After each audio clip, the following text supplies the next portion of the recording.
All righty. Welcome back to the Limitless Women podcast. I'm very excited today to share with you a new friend, Diana Maldonado, who I met through NABO. That's like a lot of O's there. Diana Maldonado, who I met through NABO. I heard her speak at our local chapter. I was very impressed with her story. I asked if she would come and share a little bit about what she's done and what she's doing, what she's done. And we'll talk a little bit about that today on the show, but also what she's doing with Candidate School, which is an opportunity for women who want to be in service, but maybe need access to the skill sets, the training, the resources, the how-to. She's got an amazing story of where she's come from and what she's done. And we created a special section at our recent Limitless Women conference just for her because she inspired me so much as a woman who's living her legacy. She's legacy in action. She's in a season of giving back. And I'm just so honored to share her with you. Welcome, Diana, to the Limitless Women Show. Thank you, Laura. It is a pleasure to be here with you. And I admire in the short time that we have met and interacted, you're a very dynamic individual. And it's no coincidence that we met. And I'm so happy to be here with you. Yeah, well, we're just getting started, right? I mean, I think that's really the part that's kind of cool when there's it's something like an event or a conference that gives us the opportunity to make the invitation. And then we're here. We'll see where it takes us. So it's very exciting. All right. So I am thrilled to have you talk a little bit about, I mean, again, it's your party. It's your show. I'm going to give you the mic. What is it that had you go into politics? I mean, that's a big leap. And as I was sitting today at the Texas Capitol, we went for a recognition for NABO today. I was sitting there thinking about how many men were in the room, right? And thinking about how unique your experiences as a woman, as a Latina. Tell me a little bit about how all this got started for you. Yes, no, thank you. And It started growing up in a border town in Eagle Pass. I mean, we were born in Lubbock, Texas, up in the Panhandle. But through circumstances, with limited work availability, my father moved us all the way down to the border town to be near his family. But early on, I just sensed, it was like intuition, sensed the disparities in education. And again, it was my formative years. I mean, I just knew something was not quite right. Uh-huh. As I grew older, I began volunteering. I began asking questions. I had great teachers that were also mentors and very giving of their time for me to flourish in that part. And so later on, when I left Eagle Pass and into my professional career, that memory or that experience had stayed with me, and I wanted to change education. I wanted to be a conduit to change education. So I started volunteering a lot in organizations, being on boards, giving back to them, or finding ways how I could help advance their missions when it came to education and to women's issues. But it wasn't. And then I started a career in state government, and that was part of also my leadership development. I mean, I worked for the Texas State Controller's Office, which is the purse strings for the state of Texas. So there's got to be a big budget, Yes, exactly.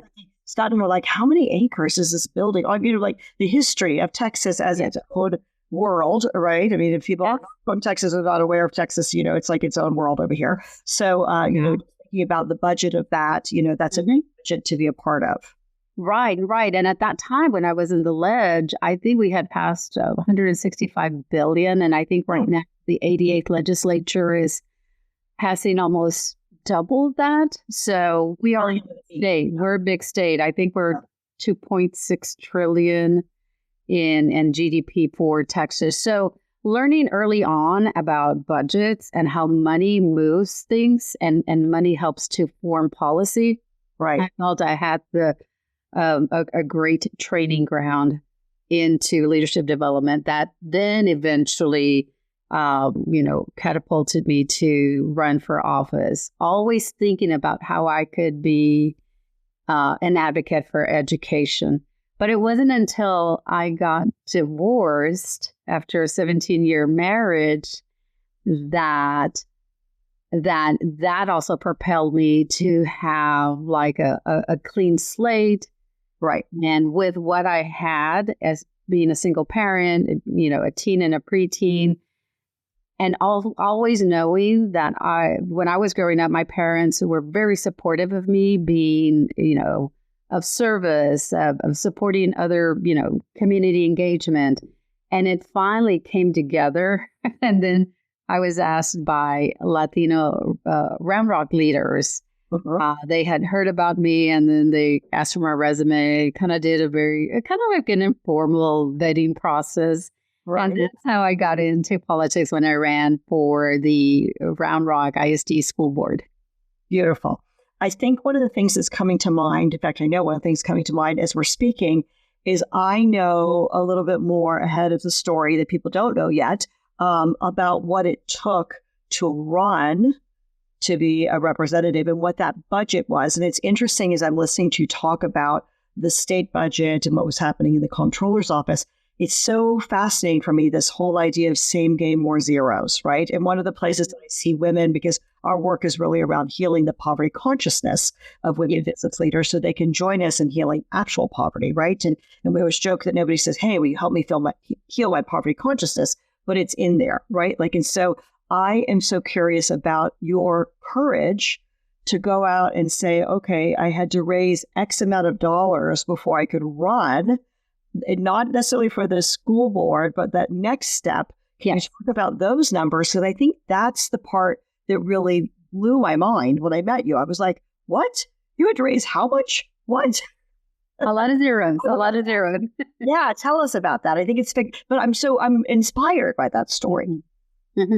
Well, and again, and you touched on a point there. As women, we're not in a position, or we don't grow up learning about money and being in conversations at the table about money. It's more to the boys and men.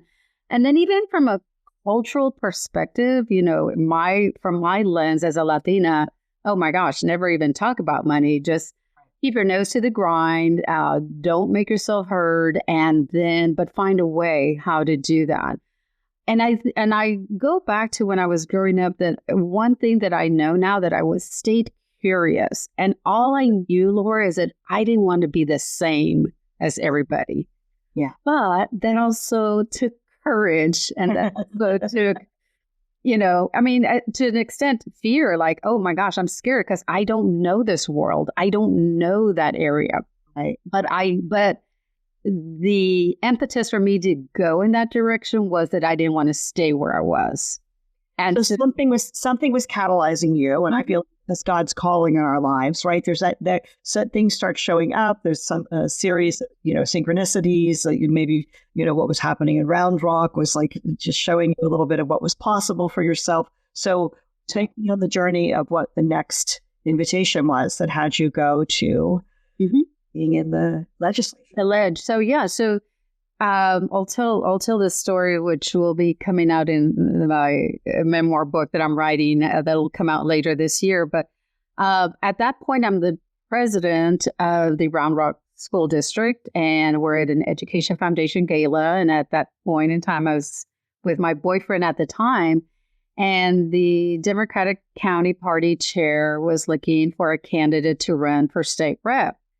But at the same time, we were having a lot of midnight meetings on how to move the budget for public education. We just kept finding wall after wall after wall because the legislature was holding the purse strings to public education.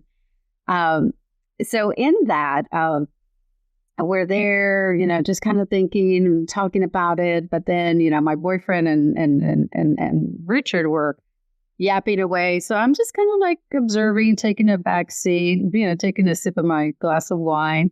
Yeah. And Richard keeps going, we need to find somebody who's proven, who has a name recognition. And my boyfriend at the time, he was also very involved in community service. So he's pumping up his chest, thinking it's going to be him. Oh, funny. And so they're talking, and I'm just patiently waiting. Right. And then finally, Richard looks at me and says, "Oh my God, that's it. The answer has been under my nose all the time. It's you." He goes, "You're the one who we need to run. People already know you. You've already made hard decisions. I mean, you don't back down. You build relationships. You collaborate, and sometimes you have to make the hard decisions." And I have. And so then Richard takes off from the gala, and then my boyfriend looks at me very sternly and says, "What are you doing?" And I said, "Well, what are you talking about?" He goes, "I want to run. You're already a school board. Now it's my turn to run." And I said, "Well, interesting." Like goes, and so yeah, we got into a little heated exchange. But and then after a while, I said, "You know what? Go ahead and run." He goes, "Because I'm going to run," and may the best woman win. So that was the beginning of the end of our relationship. And yes, so I had to get over the barriers of the gender, component, because in politics, you do have more, males or men in politics. And looking back, this is one of the reasons that I did candidate school, because I come across so many smart, successful women, whether it's being a leader of a PTA group or a small business owner, a project manager, all of those skill sets, you're already collaborating, you're building relationships, solving problems. And all of those is what I'm sharing in this conversation on candidate school, that you already have the skill sets. It's about building that team and going through, your own self-assessment, then take that next journey. So definitely that's one of them. But then when I did run for office, fast forward, the most I had raised, Laura, was, and I'm doing a stretch, the most I had raised for my 2 campaigns on the school board was $5,000. Right. Because the requirement was not so much, right? Well, yeah, it doesn't take a lot, the voting constituency, as well as, in relation to how important it is, what have you. But, and even as a state rep, you don't have limits. In city council, you do.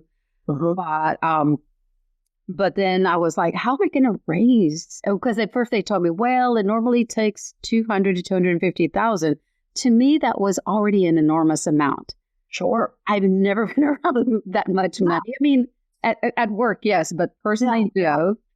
And I'm thinking, wow, I think the universe is putting me on a trajectory to be open to that. Mm-hmm. So as I started doing my dialing for dollars early on, I stumbled like there was no tomorrow. I jokingly say that people gently gave me money because it's like they probably felt sorry for me. Here's $20, here's $50, and like, I'll take it.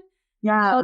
And my confidence started to build from that. And of course, I was surrounded with professionals to help me, because this was a totally brand new journey for me. So as we started to gain momentum, we started early. I formed my why I was running, started early, because if you get dollars early in the campaign, then the second half of the campaign, kind of the money starts rolling in, and people will see, the donors and political pundits will see, well, can she raise money? I mean, that's one thing. Yeah. The one main thing that everybody will see, can she raise money? I mean, heaven forbid you're still a first-time candidate and raise money, because a lot of time candidates won't be able to raise the money.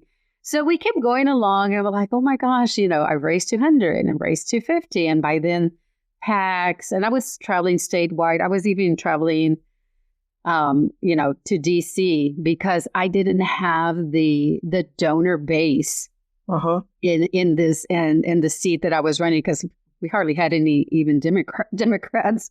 Right. Well, Texas is traditionally a very Republican state. Right? Yes, absolutely. Yeah. Republican ideology. So then I started, then it goes up to 350, and I'm like, okay, I'm good, right? It goes, no, keep going. I'm like, okay. And then we finally reached 500,000. And it goes, no, keep going. Right. Because we just had momentum, Laura. And to me, it's when you're in alignment, when you're in flow. And I didn't know what was happening. But what I was doing is like kind of being free about it. Like, you know what? I'm going to receive it. Because if I would have started thinking, why are they giving me the money? I bet you that money would have gone away. So it's a lot of it. A lot of it, I think, in your world is very similar to how it is in our world. We're not raising funds for ourselves. We're in the vehicle of raising funds for others, right? To giving access to resources to those who don't have it, right? So the candidacy is such a labor of love. Working in service, in the position that you were in the legislature is such a sacrifice. I don't think people have any idea what that is, right? Until they've done something like that themselves. You're really pouring everything there. So the money's, it's not like you're getting a nice big fat bank account. No. Not a big fat account. Everything is going through campaign to be in the service to the values, to the mission, the service of humanity. We were talking before we started recording about what I've become very aware of when we talk about data and being data inspired, but being humanity driven, right? This whole idea of the service being something on behalf of the people. And that's where, it keeps going. It's kind of cool. It's kind of cool. Yes. No, And I'll just finish that fundraising was that after $750,000, which to me was mind blowing, my campaign team just said, you know what, just go raise all the money you want. I mean, they were even very, surprised that a first time candidate was in flow and alignment and had that momentum. But here's the one thing that I would wake up to is that I don't know how I'm going to win, but I know I will win. So I had already visualized that. Yeah, you were committed. Yeah, I was committed to it.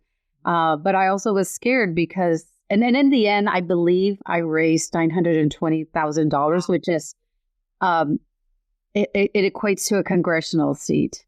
Nice. Yeah. And then subsequently, when I ran for re-election, I raised $750,000 and to lose because I lost. So there's no guarantee. It's a commitment to do the work and to show up. Right.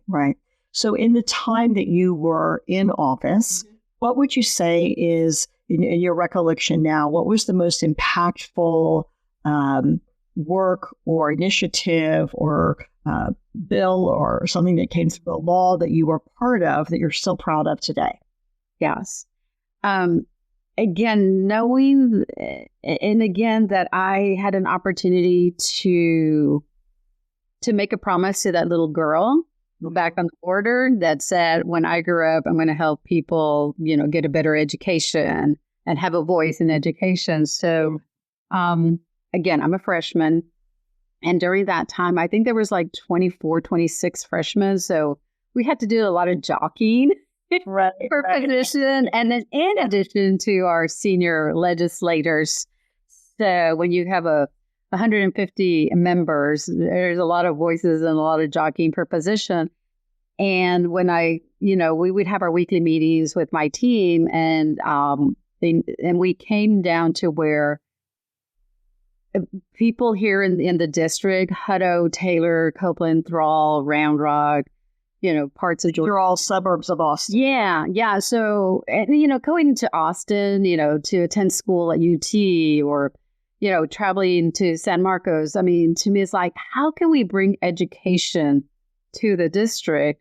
Because you have first generation students, you have hardworking families that don't have all these extra resources, but the one thing that they do want is to provide an education for their children. Yes. So again, being a freshman, not being on the appropriations committee, which is the money committee, right?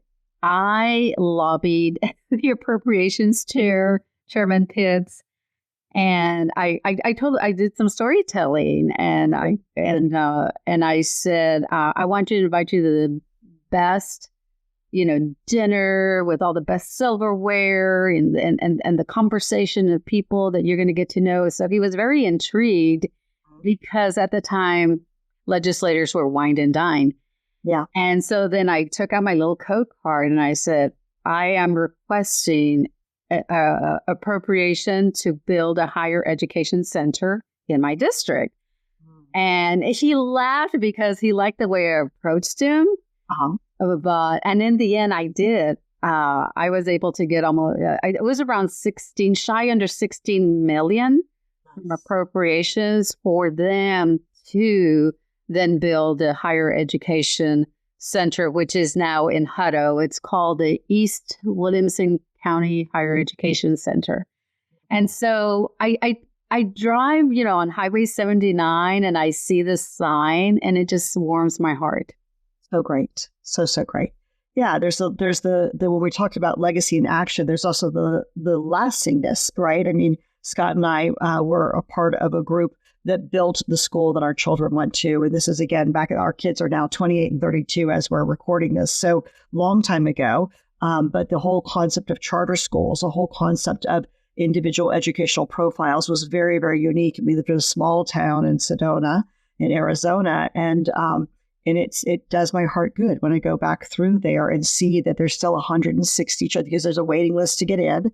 And every child learns a little differently, right? I mean, if you have more than one child, you realize that they don't come out all the same. They come out differently. Exactly. There's different learning techniques, and the different regions and geographic also calls for that differently. I think to me is like listening to what our students want and need and how they can best attain that education. Well, and then that brings us to school, right? So now you've decided, hey, there's something that needs to be in the marketplace that does not currently exist, which is what I'm going to call candidate school. So tell me a little bit about what happened there and what you saw. I think I was reading this, Diana, about like write the book you want to read. And I think when I get interviewed with like, why do we do what we do with legacy and philanthropy? Why do we do what we do with our education programs in our world? It's this whole idea that, man, I wish I would have had this, right? I wish I would have had a community for mentorship. I wish I would have had, and maybe it existed and I didn't know. I mean, I didn't come from a family where we knew about these things, right? So having this access to education, the access for, is candidate school co-ed, men and women can come through, or is it specifically targeted towards women who want to run for office? It's specifically targeted for women who want to run for office because the stats still show that, like in our Texas legislatures, we're probably at 33% parity with the representation. And at the congressional level, I think it's like 28%. And what made me think about that is it was probably in the making, probably maybe 5 years ago, but in earnest, I didn't really get down to really putting pen to paper maybe 2.5 years ago. And it's a process. I mean, it's not like I worked on it every day, but it was an evolution of a process. And then when you have a dream, and Laura, you know that, I mean, you're a successful business person and coach, whereas when you have that dream and you have that conviction and commitment to help others, then the right people will appear. And that's what happened because I knew I couldn't do this alone. And slowly but surely, the right people appeared to where it was a process of creating 20 daily lesson plans for women who want to consider to run for office, but don't know where to start. And like I say, it's about, discovering those personal insights and the things that they wish they knew, because I ask those questions of myself. If I were to have done this again, how could I have been more successful in a way that I would have eliminated some of these obstacles that would have made the journey a lot more smoother? Yeah. And in today's time when we do need to have women's voices in policy making, then it spurred me to create these daily lesson plans. One, it is a holistic approach to the woman as a candidate. What are the things that she needs to consider? And to me, finances is very personal and very moving because one, it's how we our mindset about money, but then also having that release and that freedom to create, using money as an option to create opportunities for ourselves and that of others. And it also talks about the support that you're going to have. A lot of times women, we undertake most of the caregiving. And so how do we manage that and not let it be a deterrent for women to take that step? And then it has the different modules on managing money, policy, and power. And being mindful with your power because you got elected. People believed in you. People invested in you. So you also have a responsibility and an obligation to represent steward of that, right? To be a steward of those of that investment and of that trust. Yeah, the trust is there. Yeah, and we've seen it, the other way.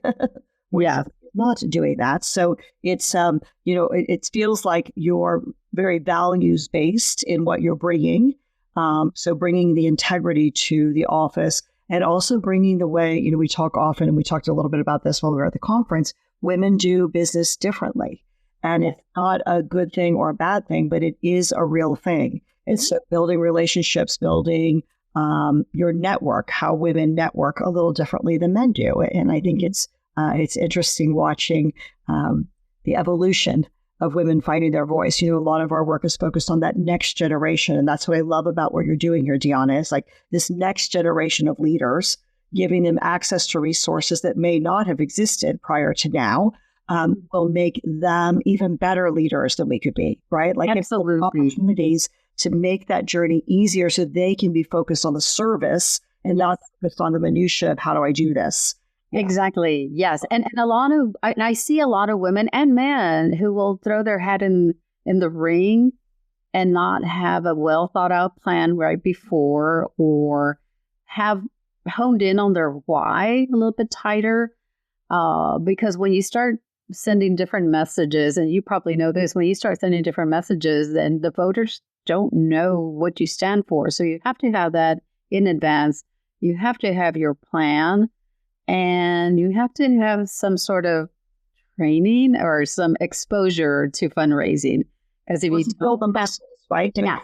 What I always think about, because I've been working in the, I would say the for benefit sector is what we call nonprofits. So working in the for benefit sector equally as long, really, as I have been working outside of McDonald's, right? I mean, like really my first job in a law office, I was working as a volunteer for CASA. I was court appointed special advocate. I was going to law school at night, working during the day, doing the thing.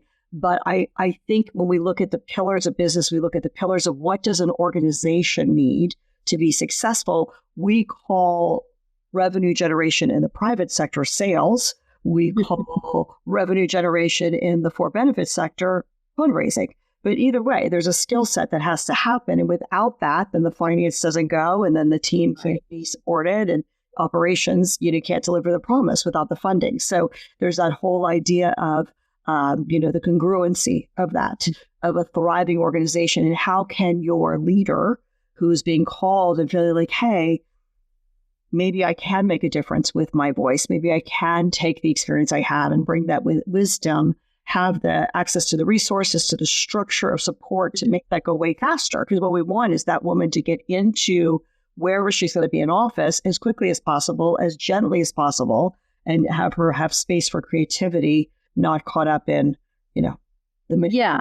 Yeah, because you don't want to be caught up in the weeds. I mean, like your focus needs to be to visualize that win. And how do you visualize that win? By learning how to ask for money, learning how to raise the money to fuel the campaign, and then also asking for people to vote for you. Yeah. And when you do that, is because you have a very solid why as to what's going to, attract them to you. But to me, the messaging when I was campaigning, I would share a story as like, hey, I know you moved to Round Rock because, you like safe communities. Well, as a single mother, so do I. And I'm very interested in making sure that we maintain that safety and that caliber of living. And so how when you start, and then I said, and the reason I moved here was because I want the good schools for my kids. And they're like, yeah, you're right. So right there, I touched on 3 points that would still connect with a voter in one capacity or another. But what I wanted to do is visualize that voter or that future voter to say, your investment in my campaign and me, I will work hard to make sure that we maintain these issues a priority. Yeah, well, I think it's so interesting because when we work in the for-benefit sector, what I've personally worked in the for-benefit sector for decades now, it's always so exciting around the mission and the bigger why. In the private sector, often we get sideways with that, right? It's like the drive is for dollars and we lose sight of why are we doing what we're doing, right? So when we keep bringing it back to the why and you have that inspiration from your values and for the service, again, of others, making it about them, it makes it easier to be in the place. And then, of course, there's the integrity of after you've gotten elected, now how do you deliver the promise, right? So if somebody comes into our world, we say, okay, we've got an education program to help you monetize your business and become profitable. How do we do that? We have to stay in integrity. We have to stay in the partnership. Imagine in your world as well, staying in contact with your constituents, not just for reelection, but knowing, like, having your finger on the pulse of what they need and how accessible you are for them to have conversations. And all of those things are that next level of new muscles to build once you actually get elected. Yes, exactly. Because, I mean, once session is over, then they're going to grade you. And it's about, hosting forums in your district. And you want to be able to go on the road show and say, this is what we did in the last 140 days. And then also show a plan. By reelecting me, I continue to push these initiatives at the next legislative session. So there's accountability. And again, to me, that's why I did the candidate school, because it is very values driven. It's integrity, it's with ethics in mind. But then also the business side, you got to be tough about this. Have to build a tough skin, be knowing to recognize, the negative talk and knowing how to pivot and be consistent with your messaging. So there's a lot of moving parts. And that's why when women, take this course, and it's a self-paced course, that they're answering all these questions way in advance. I wish I had. When they come at them, when those questions show up later on the game. Yeah. They're not, what's it say that says that they're not building the plane and flying the plane at building the plane as we fly it. Yes. And so I think it's an interesting thing too, because you spent time with us in our conference. There, if the foundation is not there, if the solid foundation is like building your house on the sand versus building your house on the rocks, if a solid foundation is not there for an organization, whether that is in the for-benefit or in the private sector, it's going to be slippery. It's not going to last, right? So you want lasting results for your work. Well, I am just really grateful that we found time to connect today. Thank you for being so generous with your time and speaking to our community in person and coming here on the podcast so we can share what you're up to. I'd like to see more women understand that when they put their stake in the sand, that they really are catalysts for change. And it starts with all of us, often in a very small way. It's not that you have to go run for president, right? That we're not asking that. We're saying, where can you be involved at a local level to affect change for yourself, for your family, for your community? And then that ripple effect may take you places like it did Diana. You never know. So, yes. One thing, I think if we're alive and breathing, God's not done with us yet. So he'll show us what's next in the plan. Anything else you'd like to wrap up? Any words of wisdom for our audience? Some who might be interested in candidacy, some who not, and just maybe interested in learning about, you as a leader and what you've been up to. Yes. No, if they want to learn more about candidate school, they can go to dianamaldonado.com. So all the information is there. There's also a guide that you can download complimentary, so you can kind of take a jab at it to see, if they want to go ahead and then take that next step.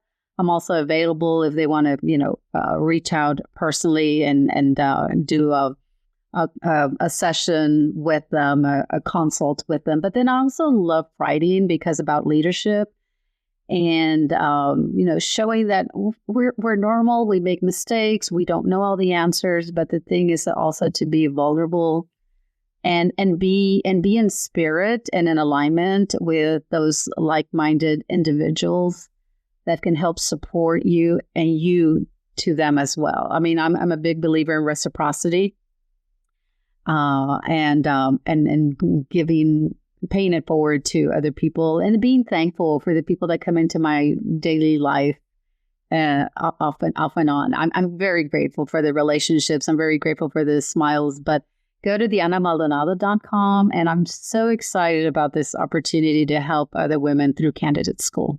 Beautiful. Well, thank you again for your time. We so appreciate you being the leader that you are and for sharing your message so more women can get out there and step into their greatest leadership as well. Are you a limitless woman? This is your personal invitation to learn how you can join our online community, grow through our business school, and play with us at our live events. Go to limitlesswomen.com for all the details. That's limitlesswomen.com. Thanks for joining us.